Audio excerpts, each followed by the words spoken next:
Thank you all for being here. So I'm Catholic Clergis, a senior reporter and residential bureau chief at The Real Deal. I'm happy to introduce our speakers, the agents to the 1% of buyers. We have Julian Johnston of the Corcoran Group. Riley Smith, he's the Compass. Jill Hertzberg of the Jill Zeder Group. And Douglas Hollywood agent Dina Goldentayer. So there's been a lot of talk about the luxury residential market in Miami.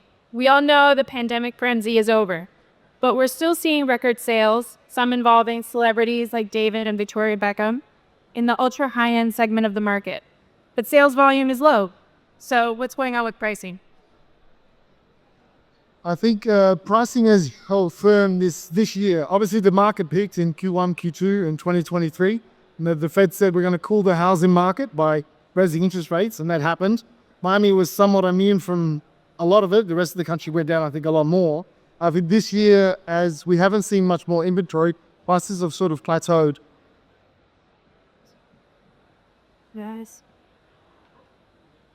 Are sellers willing to reduce their prices? Is that even an issue?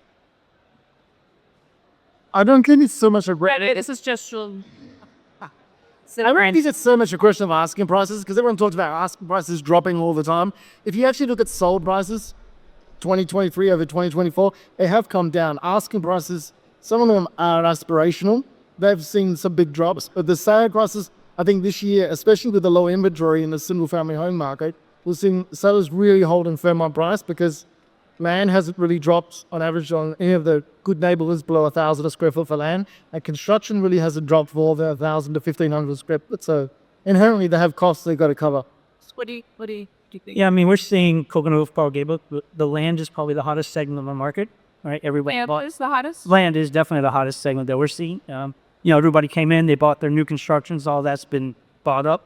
But the Grove in general, lucky for me, luxury comes in lots of different styles. And I think in the Grove, we have this understated style, people coming here for the schools, the neighborhoods, a different lifestyle. But in the last 5 years, the luxury market there obviously has exploded. Is it slow? Have you noticed that it's been a little slow lately, or in the luxury market? Dina and I are going to answer together. You ready? 1, 2, 3. No.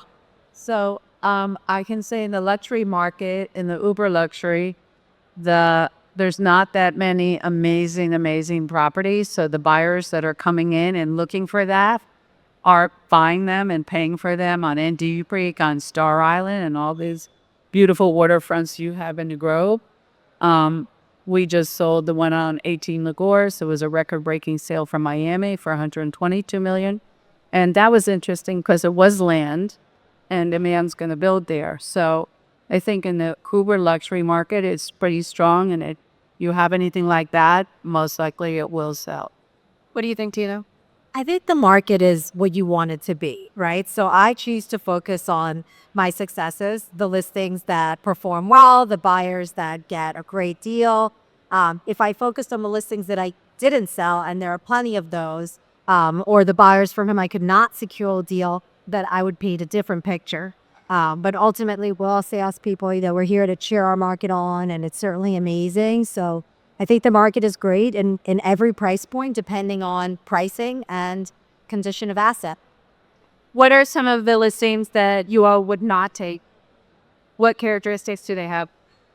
Usually it has something to do with the location, or just being grossly overpriced.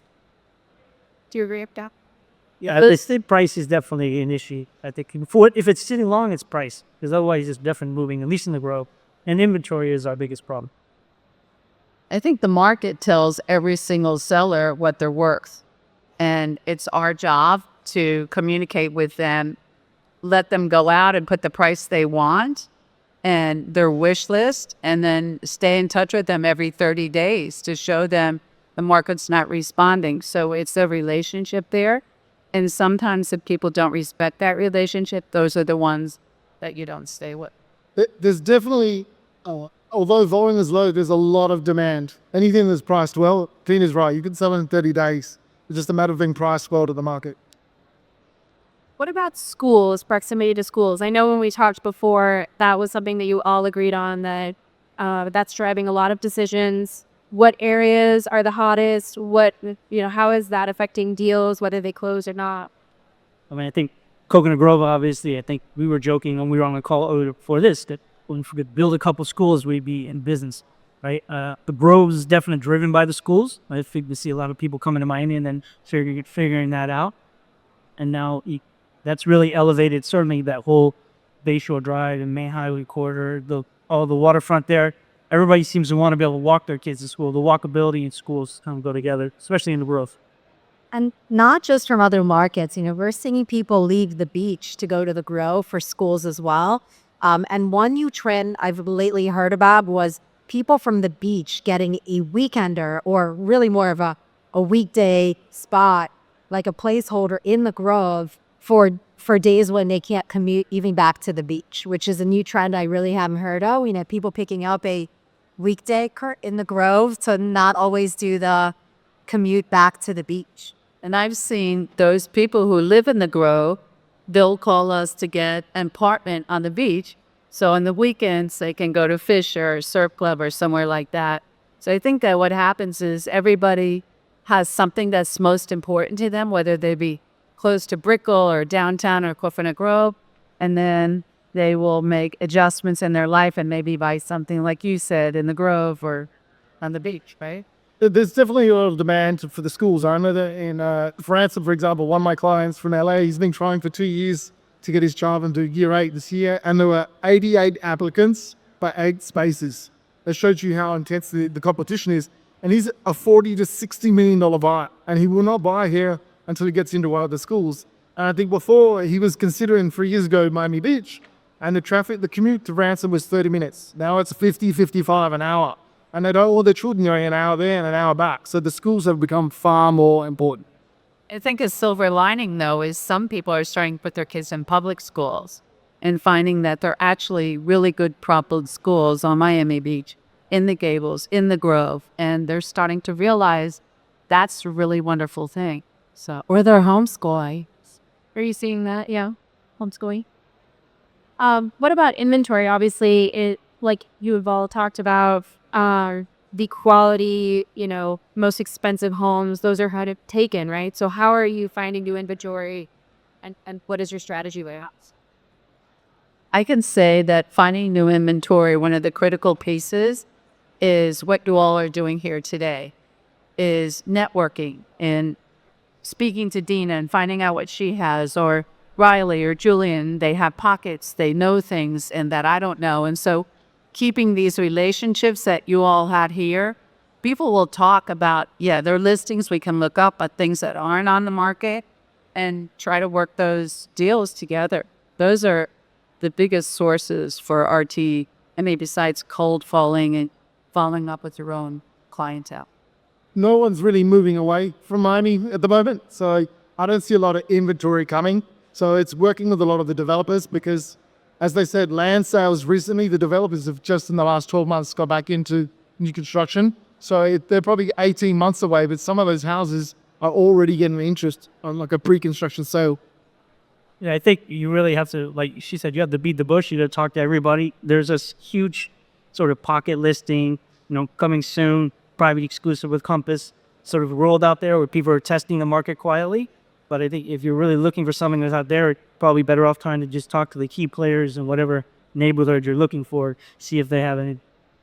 I think it's also important to focus on the traditional ways that we get business, and expired listings. I mean, they're happening every day, right? So if you're working with an expired, they've already committed to selling. They've already signed with an agent and it didn't sell. So they're such an easier target to get a listing from because they're usually upset. Hey, why didn't my place sell?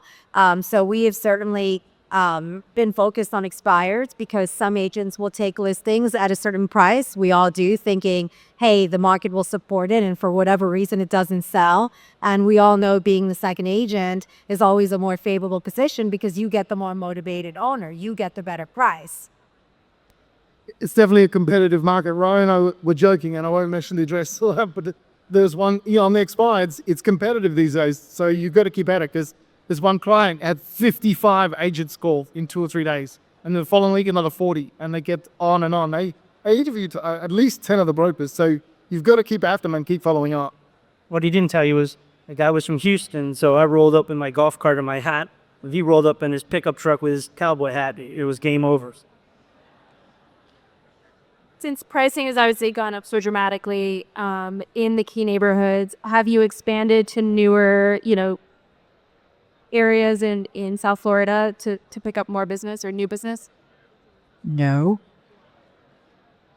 Personally, I just like the market that I work in, and I think it gives me a competitive advantage to stay hyper-local.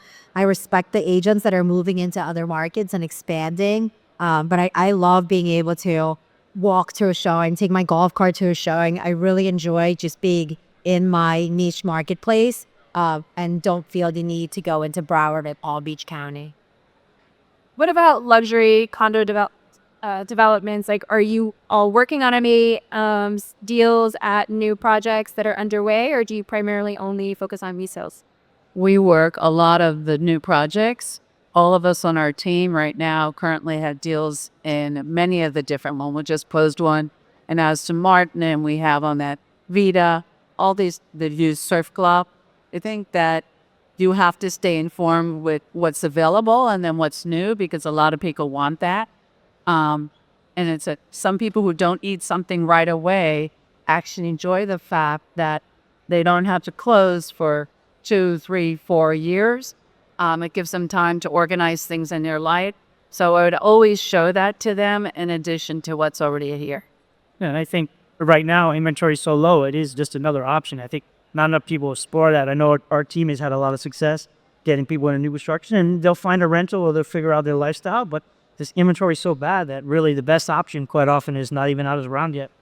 Riley, you had mentioned that you are seeing that in Coconut Grove with Park Grove and Grover Bay and some of those new projects. What about Mr. C? I know that was recently. Yeah, so Mr. C's just finished, just got delivered. I think I checked yesterday, got 200 units in the building. About 40 of them already came back on the market for resale in less than a month. So it's been a pretty robust resale market there.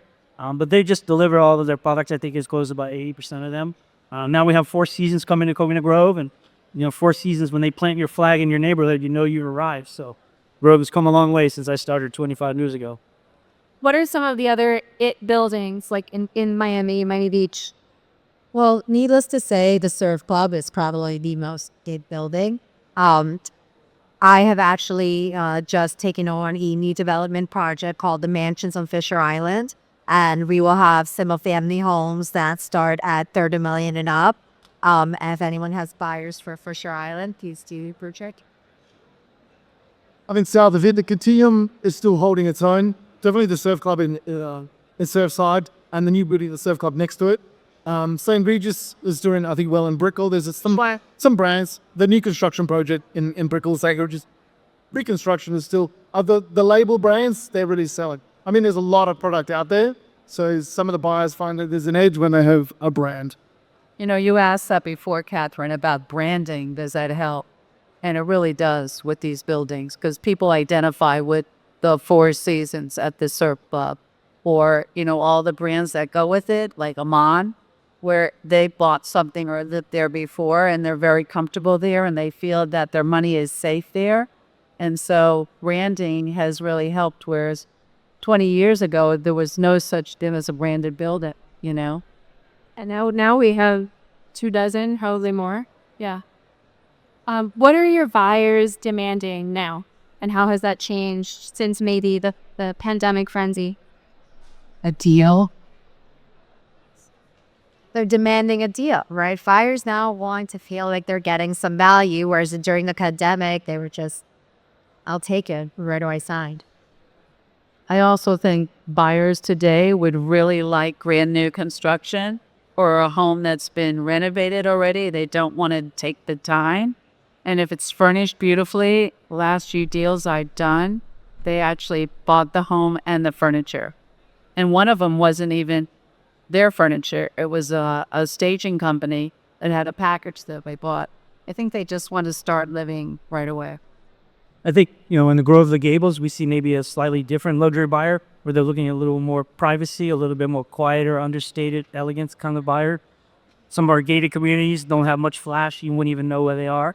And I think that's kind of where they can walk out their front door and walk through town and nobody really recognizes them and knows who they are. So we're seeing a little bit more of the understated luxury, I think, in the growth right now. I think some of the buyers have been asked about insurance as well. Obviously, costs have risen up considerably. Coconut Grove is somewhat immune from it, but the NGDV is so much higher for base flood elevation. I think the new wave of new construction that you're seeing in Miami Beach throughout the islands with the new understory homes, they're not so much 3 stories, but they have the understory with about an 8-foot clearance below the slab. So the buyers have been looking at those homes, seeing additional value because not many of them have sold, but it gives you additional parking, storage for all kinds of things, and a spa. And to touch a little bit on what Jill said, I think the buyer that wants the ultimate trophy property, which tends to be new construction on the water facing west with exceptional finishes, that buyer is not expecting deal. That buyer is probably going to pay whatever it takes to lop that house down. And the David Beckham sale that everyone's still buzzing about is certainly a good example of that. So none of us did it. Now that was close to $5,500 a square foot. That shows you, recent sales in single-family homes, new construction were $5,000. Now they're pushed up, and even when the market slowed down this year, the surf club, the Surfside, it went up to 6,000 square foot and keeps pushing. There's no inventory. How has the election affected deal velocity, and do you kind of expect now that some sales will pick back up? I mean, I think current inventory in the last month or so.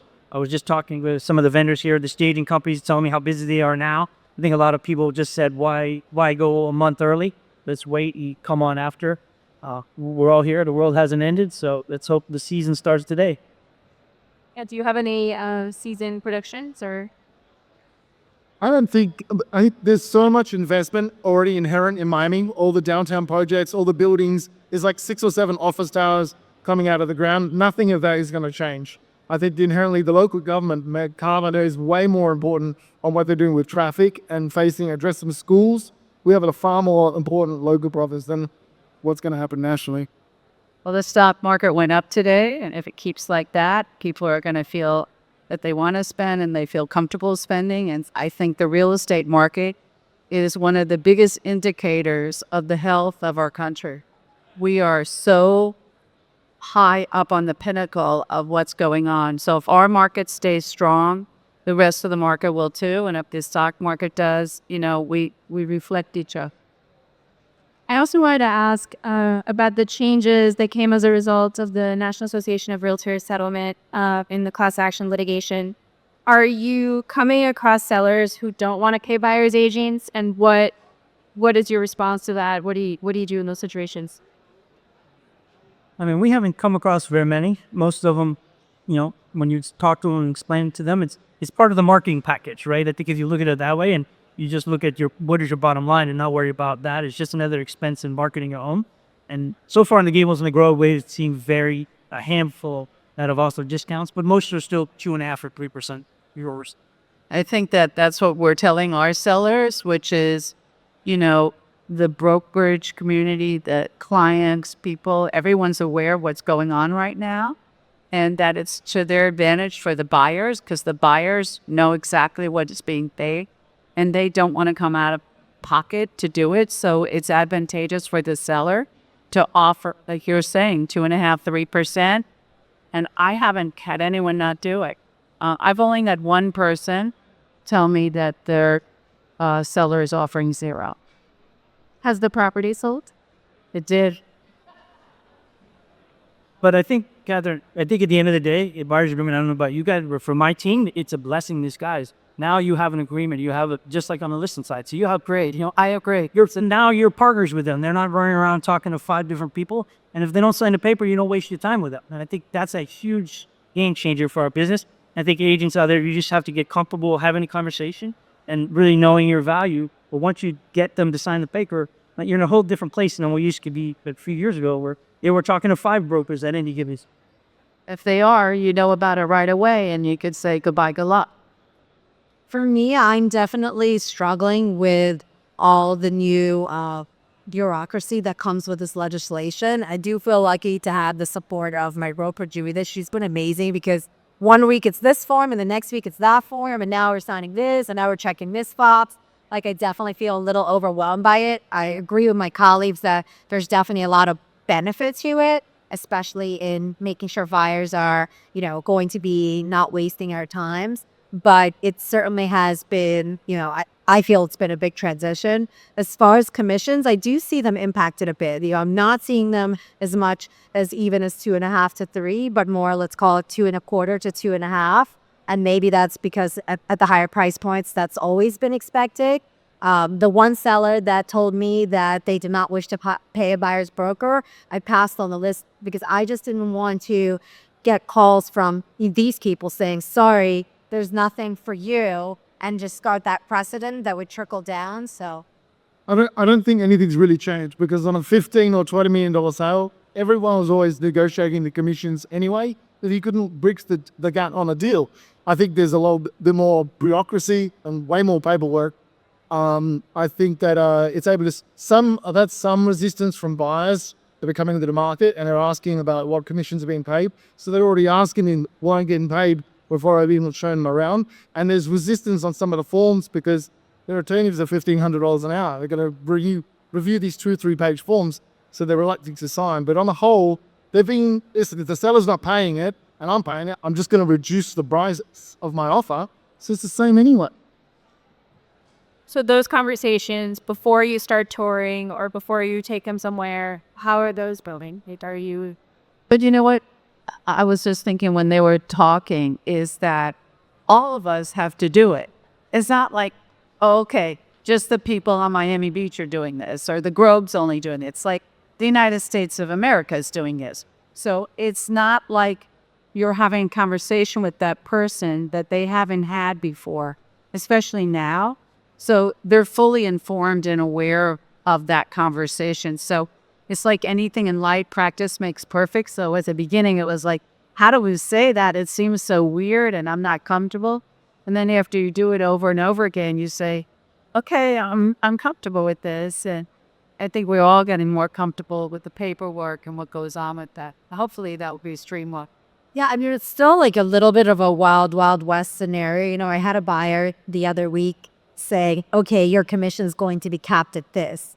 And I'm saying, but wait, the seller's paying more. Why would I want to be capped when the seller's offering a normal fee? And his position was, no, if you want to work with me, this is the max you can make. And I just couldn't rectify it because if the seller is paying this, basically any other broker can go sell the house. So I can go sell the house to any other buyer and make the fee that's being offered. But if I agree to work with this one buyer, I'm being capped. So there are these nuances that are coming out of the legislation that I don't think were intended, but people who really want to find a loophole or grasp onto something are going for it. So I still think there's a big learning curve. Okay, so how many residential real estate agents do we have in the crowd? What advice do you have to them? What's your best piece of advice? I would follow Dina. Stay in an area where you can locally get around, especially with increased traffic. The time is the most valuable thing you have. Network, get in touch with the owners in that area and really go after listings. I think there will be a number of buyers around in the future, a lot of buyers, and there's not going to be that many listings. So if you can get the listings, you're going to stay in business and we'll be fine. Yeah, I think now's the time to double down on your database and really show them your value. I think, it's been a rough 2 years probably in general for a lot of us, but I do think, times are coming. I think right now, the more people you get on your bus, I think, it's gonna be pretty fantastic 25 in my opinion. So to me, it's just having many, do what all of us hate to do is pick up the phone and call your clients. I agree with what Julian and Riley said and Dina's going to say. I mean, honestly, doing things like this, because everyone has a decision every day. Do I get up? Do I go to this? Do I not? Do I stay home? Oh, no business. Do I go out? Business. And it's just keep doing the things you love, whatever your hobbies are, whatever is fun for you. Network with other agents. I think that's huge. And also, if you have an opportunity to get a bid listing and you're not there yet, take someone in your office with you so you can get it. You can get that experience, and eventually you'll have it on your own.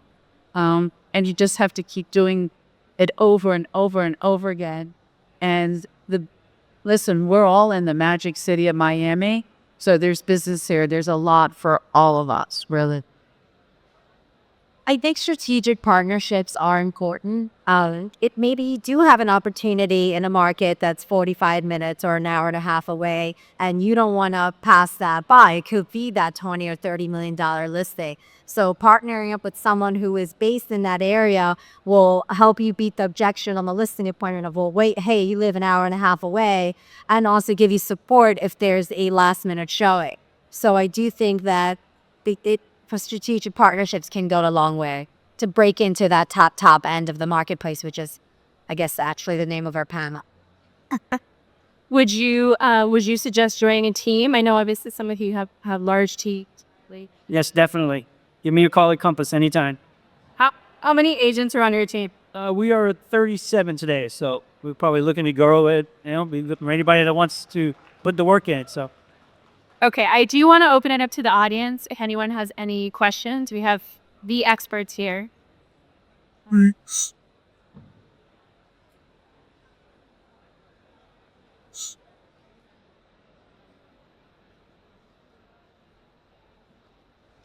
Sorry, that was a little impromptu, unplanned.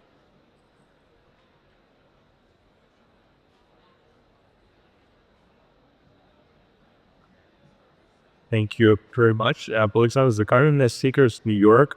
Speaking of strategic partnership, feel free to send your clients to us for the Perlham. Give you a lot of commission. Question for you guys who work with top 1% sellers and clients. What is like the main thing that no one else knows but you do since you work with them? How are they like people? How do you work with them? It's like maybe something that you learned that like you could share. This like mind blowing. And like only these specific people do that this way. Thank you. I mean, I'll go first. I think it's just mostly be yourself. Find the road tribe. In every market, there are people who are attracted to different people. We're all four of us do our business very differently here. But if you know who you are, you're comfortable with your own skin, and you get up on stage in shorts and flip flops, you'll find your trap. To have that narrative. I think, well, it's like the sellers that we're working with, that each of them have different needs. Some of them, they just, if they call at 9 o'clock at night, they want you to pick up right away. And others are like, it's okay to call in its day, but then they're going to spend an hour at lunch and they want to talk to you. I think it's meeting their needs and listening to what's going on and not being too pushy at the moment because the market is a little slow, but really educating them on what's going on because there are a few off-market sales and there's a few trends in emerging areas like mining shores and sensors. These areas that were looked at hard before, people are looking for value in those areas. So there's things you can mention to them that really make you useful to them. I'd make sure that I think. Oh, I'm sorry. I was just going to say that I think knowledge is tremendous power. So wherever it is, know that market where that person's calling you from. And a lot of times you'll have a heads up, like someone's calling you and you know they're calling it about a particular thing.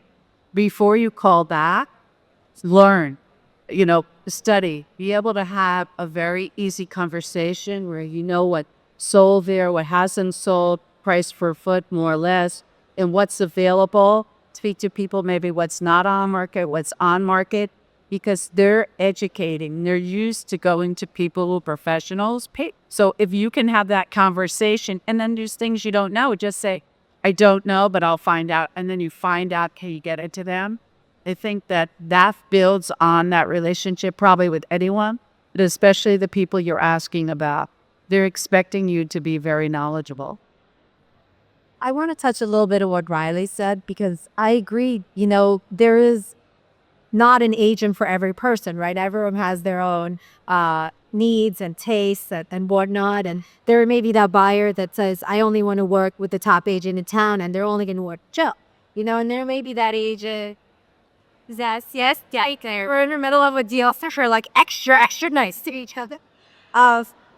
But there may be those clients that, hey, they want someone, a little bit less busy, or maybe someone who's in your agent to whom that commission is really going to be life changing. And oftentimes we see an agent that does a huge deal, and you look to see, and it's not Dora, and it's not Nelson. And so I'm like, huh, so there's so much opportunity. And it's just important to stay positive and know that, the business is out there. And I mean, I think it's really important that you project out to whatever market you are, that you are the knowledge broker of that market. I think that's what Joe was saying. That's been my whole career is, I'm an inch wide, a mile deep, and really know my market very well. And I think they're all attracted to whatever segment of the market they're looking for. They're looking for someone who's putting out there to the world that they really know the market inside and out. If you do expand a little, I just took a listing in Coconut Grove and I worked hard to get the listing. And as soon as I called Brody and I said, what do you think we can sell this together for? Because he's an expert in the area. I listed it for 39 million. It's going to take some work, but they bring a lot of knowledge when you're going outside your area. So don't be afraid to call one of us. We'll be happy to help. Can you? I'm right. Are you often hearing from, the billionaires, multimillionaires directly? Are you getting cold calls? I'm curious. For me, when I get contacted by them, it's usually from a relationship. There's someone that I knew that they knew that suggests my name. And, that first hello is very important, that you communicate, you respond, you do what you say, you're knowledgeable. But it's usually from either you knew them or someone you knew. Kind of connection. I don't think they really cold call. No, it's mostly relationship driven, I think, for sure. Anyone else? Is anybody? Oh, there were a few more. 2 more. I'll go. Hello. Thank you for this opportunity. I would like to ask you about the area Edgewater. What do you think about this area? And also about the pre-construction area Edgewater. Aren't you with Aria? Yeah, you work in there, right? I think you're outing that. Close. It's great. I mean, Edgewater is a really nice area. It's super close to the design district. It's close to the Venetian Islands and Sunset Harbor. Yeah, it's a vibe. You think it's become its own neighborhood now? Although I do think there is a lot of inventory in particular. We've been mentioning not a lot of inventory. Edgewater's starting to see quite a bit more, but there are some quality buildings there, and it's a great walking lifestyle once you live there. Yeah, I can't help you there, other than my golf cart range. I think it's every year is getting stronger there. I mean, I remember when people first built there, it was, not considered an area that was walkable, which someone here just said. But now you go down there and it has a whole different vibe. So I think it's coming into its own. All right, great. Well, thank you all so much for being here. We appreciate it. We'll see you tomorrow. Andy, Kathy,